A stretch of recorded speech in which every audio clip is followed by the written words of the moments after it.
I didn't know this was based on a manga until after I watched the show. So everything I'm reacting to and talking about is from the show.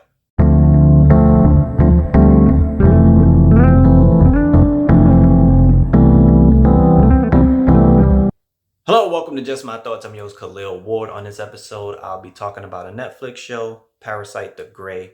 6 episodes. The longest one is an hour. That's like the first one. Every other episode is between like 45 and 50 minutes. It's a few characters to talk about, so let's start with the parasites. They fall to Earth. It looks like it's raining. They come in like this little ball, and then the parasite crawls out of it, look for a human host. They attach to the host, take over their brain, and then they walk around. They still look human, but they kind of like dead inside.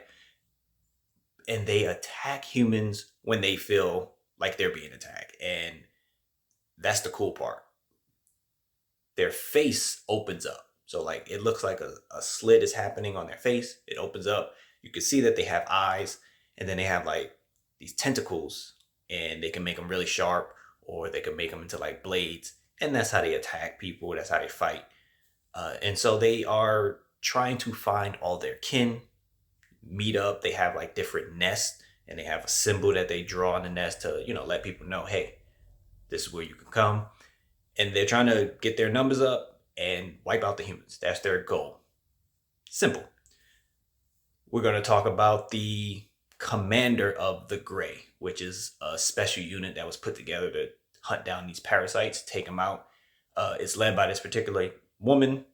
Don't want to butcher her name, but she has personal experience with the parasites. She survived an attack. She put together this unit. She knows a lot, and they take over essentially the town's police station. Like, hey, I know you guys don't know what's going on. Here's all the information. She's very deadly. She can handle herself. They all carry like shotguns because they like, in order to kill a parasite, you have to kill the host. So regular bullets, yeah, it might work, but shotguns are more efficient. So this is what we're going to do. And she keeps like this parasite pet, which I'm not going to talk about too much. And she uses that to find out where other parasites are, because they know when they're around other parasites. Like you hear this like piercing sound. If you see a parasite, like you may have it look like you have a headache, and then they make eye contact, and it's like, that's another parasite. So she keeps this one parasite around, and it presses like a button when it's other parasites around. So she can essentially hunt them. She's pretty cool. I like her. So-nee is probably like the main protagonist. She's a young girl, works at a grocery store. She gets into it with a customer, and he follows her when she gets off work, stabs her a bunch of times, but he's killed. She gets taken to the hospital. All her wounds are healed. The cops don't know what's going on. She don't know what's going on. And as she goes, along her everyday life after that, she starts hearing the piercing sound. And you're like, oh, okay, yeah. I thought so. Something is wrong. And then these people approach her, and her parasite comes out. Defends herself, because that's what they do. They don't just go around attacking everyone. If they feel like something is wrong, that's when they fight. And that's where we meet the other protagonist. I want to say his name is Kang Woo. Probably saying that wrong, butchering it. But he's a former gangster, and he fails at his job. He was hired to eliminate someone. He's terrible at it. He's on the run because he tried to kill like another gangster. And he goes home. And when he goes home, he realizes something is wrong with his older sister because she has a parasite. And so he starts following her, and that's where he runs into So-nee, and that's where the show gets confusing at times. So So-nee does have a parasite. However, since the parasite joined her while she was seriously injured, the parasite had to heal her first and couldn't fully take over her brain. So she's what they call a mutant, meaning the parasite is there, but the majority of the time she is herself, and the parasite can only take over when she's in danger. So think like Venom or the Hulk.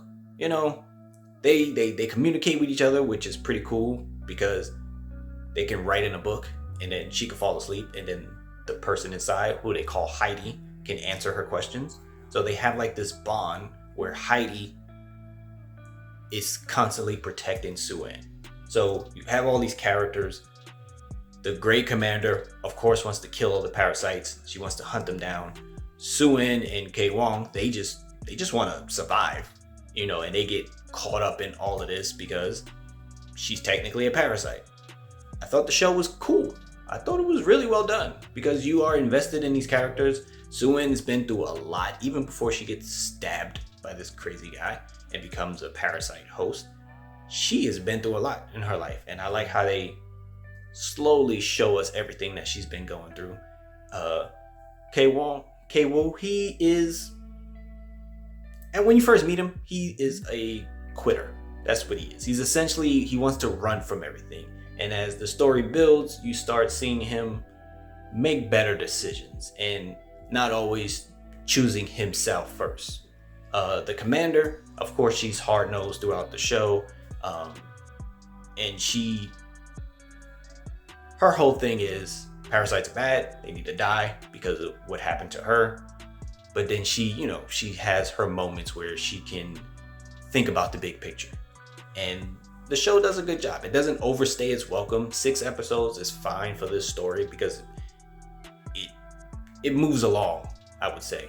And it is essentially, I guess, set up for season 2. I had to look up what happened at the end of season 1 because I was like, this has to be important. And when I looked it up, I was like, oh, okay, I understand. I understand. I don't know where they're going with it, but I understand. It has some action where the parasites are fighting each other and they both have, their arms out and they're swinging at each other. Looks pretty cool. Of course, you have the parasites fighting humans, where there's a lot of shotgun shots and them jumping around everywhere. So it does have its moments of action, but I like the characters that they showcase in the show, and it was a cool watch. So if you're looking for something to check out on Netflix, Parasite the Grey, check it out. Those are just my thoughts. If you watched it, let me know what you thought about it. Thanks for watching. Thanks for listening.